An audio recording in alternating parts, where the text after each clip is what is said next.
नमस्कार दोस्तों, एक बार फिर से स्वागत है आपका फार्माकोडर के यूट्यूब चैनल में। पिछले लेक्चर में हमने सीखा कि स्ट्रिंग क्या होती है और हमने समझा कि पाइथन में एक स्ट्रिंग या फिर टेक्स्ट वाली चीज को हम स्टोर कैसे कर सकते हैं। आज हम पाइथन के अंदर का एक बहुत ही इंपॉर्टेंट कॉन्सेप्ट के बारे में पढ़ने वाले हैं, जिसको हम कहेंगे वेरिएबल्स। चाहे आपको कोई भी एआई की एप्लीकेशन बनाना हो, कोई भी बड़ा सा फार्मास्यूटिकल डेटा को एनालाइज करना हो, एक्सेल को ऑटोमेट करना हो, उसके थ्रू रिपोर्ट जनरेट करवानी हो, या फिर कोई हॉस्पिटल का सॉफ्टवेयर डेवलप करना हो, हर जगह पे वेरिएबल का यूज होता है। तो आप ये समझ गए होंगे कि हमारा आज का लेक्चर कितना ज़्यादा इंपॉर्टेंट होने वाला है। तो आइए शुरू करते हैं। तो मान लीजिएगा आपके पास एक ऐसा बॉक्स है, ठीक है, जिसके अंदर हम कुछ चीज स्टोर करके रख सकते हैं। लेट्स से कि आपके पास एक इनू का बॉक्स है। इनू के बॉक्स के अंदर अभी हम देखें तो हमने क्या स्टोर कर रखा है। तो इस बॉक्स के अंदर अभी हमने इनू स्टोर कर रखा है। लेट्स से कि मैं ये इनू को निकाल देता हूँ और इसकी जगह मैं नवरत्न तेल डाल देता हूँ, ठीक है। तो बॉक्स का जो लेबल होगा वो तो सेम रहेगा कि यार अगर आपके घर में किसी सबको पता है कि आपने यार इसके अंदर अभी इनू ना रख के आपने यहाँ पे नवरत्न तेल के शैशे रख रखे हैं, ठीक है। तो आपके घर वाले तो ये कहेंगे यार आप इनू के डब्बे में से नवरत्न तेल निकाल लो, या फिर इनू के डब्बे, यार नवरत्न तेल की जब भी जरूरत पड़ेगी तो यार वो इनू का डब्बा ढूंढो, इनू का डब्बा कहाँ है। इनू के डब्बे के अंदर जरूरी नहीं कि इनू पड़ा रखा हो, ठीक है, उसमें नवरत्न तेल भी हो सकता है, ठीक है। और अगर इसमें हम चाहें तो नवरत्न तेल हमने निकाल दिया और यहाँ पे हम विक्स भी डाल सकते हैं। यानी कि ये जो हमारा लेबल है ये तो हमारा सेम रहेगा, लेकिन इसके अंदर का आइटम चेंज हो सकता है। आइटम हमारे पाइथन की लैंग्वेज में इसको हम कहेंगे डेटा, यानी कि डेटा हमारा कुछ भी चेंज हो सकता है।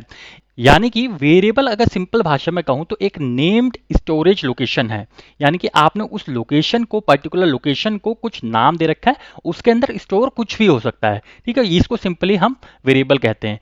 जैसे कि यदि मैं आपको एक एग्जाम्पल के थ्रू बताऊं तो मान लीजिएगा कि यदि मुझे किसी वेरिएबल को नेम देना है, ठीक है, मान लीजिएगा मैं लिखता हूं एज, और लेट्स से मैं अपनी एज लिखता हूं यहाँ 34, ठीक है।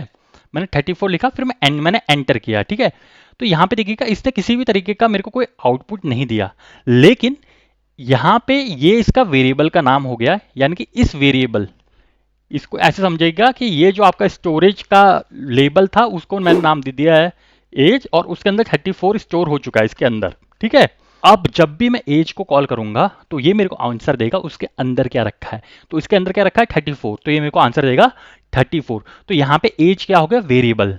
और आपने देखा कि जब भी मुझे किसी वेरिएबल को डिक्लेयर करना हो, यानी कि मैं वेरिएबल के अंदर कुछ चीज रख रहा हूं, तो मैं एक असाइनमेंट ऑपरेटर का यूज कर रहा हूं। यहाँ पे इक्वल्स टू होता है, सिंगल इक्वल्स टू जहां पे भी हम लिखते हैं तो हम उस वेरिएबल को एक वैल्यू असाइन कर रहे हैं। तो यहाँ एज को क्या वैल्यू असाइन हुई है, 34 यहाँ पे वैल्यू असाइन हुई है।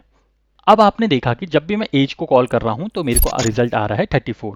अब ऐसे ही करके मैं अदर वेरिएबल्स भी बना सकता हूं। जैसे मैं अगर नेम डालूं, नेम मैं लिखूं मैं फार्मा कोडर, और फिर एंटर करूं। अब मैं नेम को कॉल करूं तो मेरे को लिख के आ जाएगा फार्मा कोडर। यानी कि नेम के अंदर अब क्या स्टोर हो चुका है, स्ट्रिंग एक स्टोर हो चुकी है। पहले क्या हुआ था, पहले एक इंटीजर स्टोर हो गया था। इसी तरीके से हम किसी भी वेरिएबल के अंदर में लेट्स से कि मैं लिखूं CGPA इक्वल्स टू 4.56, हम कोई फ्लोटिंग नंबर भी स्टोर करा सकते हैं। तो अब मैं जब CGPA को कॉल करूंगा तो यहाँ पे देखिएगा फ्लोट नंबर भी स्टोर हो सकता है किसी वेरिएबल के अंदर। लेकिन क्या इसका मतलब है कि यदि एक बार मैंने वेरिएबल डिफाइन कर दिया तो हम उसकी वैल्यू को चेंज नहीं कर सकते हैं? तो आइए चेक करते हैं। देखिए अभी हमने एज को डिफाइन किया था, देखिए सबसे पहले 34।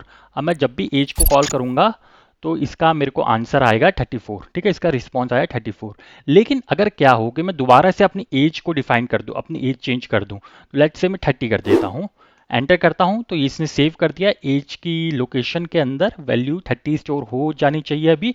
अब मैं एक बार दोबारा से कॉल करके देखता हूं एज को, तो यहाँ पे देखिएगा रिजल्ट आ रहा है 30।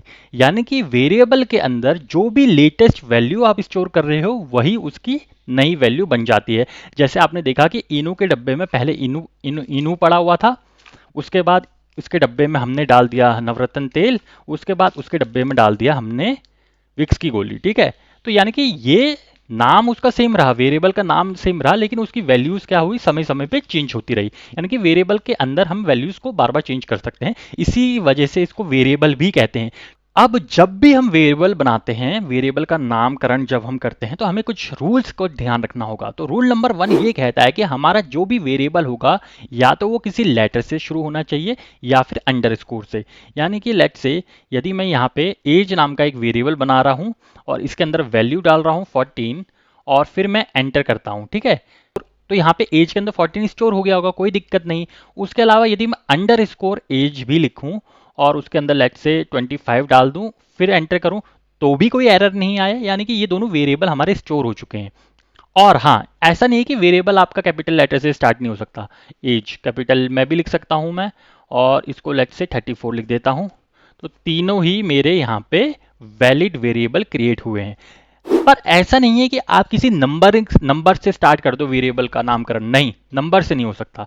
या फिर जैसे कि मैं करूं 3 एज, ठीक है, लेट्स से मैं 3 एज को लिखता हूं 3, अब मैं एंटर करता हूं, तो यहाँ पे दिखेगा कि ये इनवैलिड सिंटेक्स बता रहा है, ठीक है, यानी कि ये गलत तरीका है, आपको शुरू नहीं करना चाहिए था, ठीक है। और लेट्स से कि यदि यार मैं किसी सिंबल के थ्रू यूज़ करूं, जैसे कि कई बहुत अच्छे लोग होते हैं तो वो ऐसे करके ए को ऐसे भी लिख सकते हैं, एट द रेट का भी साइन यूज़ कर सकते हैं। तो एज इक्वस टू 12 करता हूं, एंटर करता हूं, तो ये भी इनवैलिड सिंटेक्स है, यानी कि आप किसी भी वेरिएबल को कोई स्पेशल सिंबल के थ्रू भी यूज़ नहीं कर सकते हैं। अब मान लीजिएगा कि आपको कोई वेरिएबल बनाना हो जिसमें आपको स्पेस की रिक्वायरमेंट हो, तो ऐसा वेरिएबल बन सकता है जिसके अंदर स्पेस हो। लेट्स से मैं कहता हूं आपका सर नेम, ठीक है, और मैं इसको वैल्यू दे देता हूं, लेट्स से DOBL, ठीक है, अब एंटर करता हूं, तो यहाँ पे देखा कि इसने, क्योंकि यहाँ पे हमारा सर नेम के बीच में स्पेस है, तो ये स्पेस भी नहीं लेगा, ये तब भी इनवैलिड सिंटेक्स बता रहा है, ठीक है।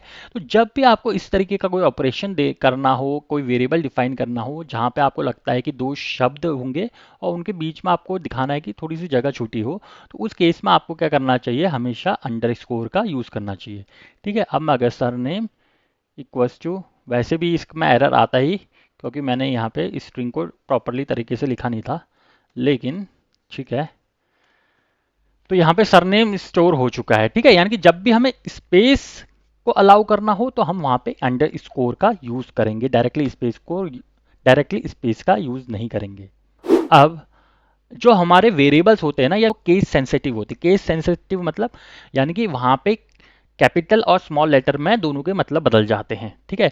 अगर मैं आपसे कहूँ कि मैंने अभी स्मॉल में मैं अपनी एज को वैल्यू देता हूँ लेट्स से 24, और फिर मैं कैपिटल में अपनी एज को लिखता हूँ AGE इक्वल्स टू 25, अब आपको क्या लगता है कि एज कितनी होगी मेरी, ठीक है।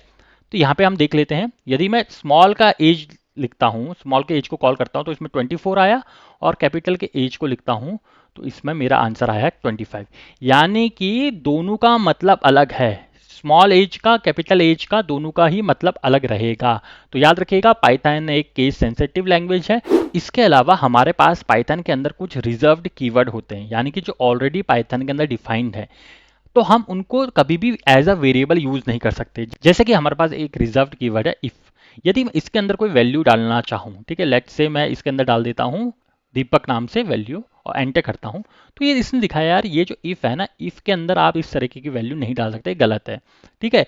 उसी तरीके से मान लीजिएगा आपके पास एक और है क्लास, ये भी एक रिजर्व्ड कीवर्ड है, ठीक है। और जैसे आप रिजर्व्ड कीवर्ड आप एंटर भी कर रहे हो तो आप देख पा रहे होंगे कि आपके IDLE में उसका कलर चेंज हो जा रहा है। और लेट्स से कि इसकी क्लास है बी फार्म, और मैं एंटर करता हूं तो इसने फिर से मेरे को सिंटैक्स एरर यहाँ पे दिखाया, यानी कि रिजर्व कीवर्ड का भी हम वेरिएबल क्रिएशन के समय, नामकरण करते समय यूज नहीं कर सकते हैं, तो इसको भी ध्यान रखिएगा। तो बच्चों, आज हमने सीखा और जाना कि वेरिएबल क्या होते हैं, हमें वेरिएबल की क्यों ज़रूरत है, हम कैसे एक वेरिएबल को क्रिएट कर सकते हैं, और कैसे वेरिएबल के अंदर वैल्यू को असाइन की जाती है, वेरिएबल के नेमिंग के कौन कौन से रूल होते हैं, और कैसे हम किसी वेरिएबल को फिर से असाइन कर सकते हैं कोई भी वैल्यू, ठीक है, हमारे जो कॉमन बिगिनर्स होते हैं वो क्या मिस्टेक करते हैं। अब आपके स्क्रीन के ऊपर मैंने आपको एक होमवर्क दिया है, छोटा सा होमवर्क, ये ज़रूर कीजिएगा, इससे पता चलेगा कि आपकी तैयारी कैसे चल रही है। तो मैं चाहता हूं कि आप इसके अंदर इस सारे वेरिएबल्स बनाएं, जैसे स्टूडेंट नेम का भी वेरिएबल बनाएं, यहाँ पे अपना नेम लिखें, फिर कोर्स का एक बनाएं, फिर वहाँ पे अपना जो भी कोर्स है उसका नाम लिखिए, कॉलेज का नाम लिखिए, अपना CGPA लिखिएगा और अपनी ड्रीम कंपनी जिसमें आप ज्वाइन करना चाहते हैं। ठीक है, आप एक बार इसको सारी चीज़ों को करके मुझे बताइएगा और इसको कमेंट में शेयर कीजिएगा। इसके अलावा यदि कभी भी आपके मन में कोई शक रहता है, कोई सुझाव चाहते हैं या कोई शंका होती है, तो कमेंट बॉक्स में कमेंट ज़रूर कीजिएगा। मैं अपनी तरफ से उसका निवारण करने का प्रयास करूंगा। फार्माकोडर को अपना कीमती समय देने के लिए बहुत बहुत धन्यवाद।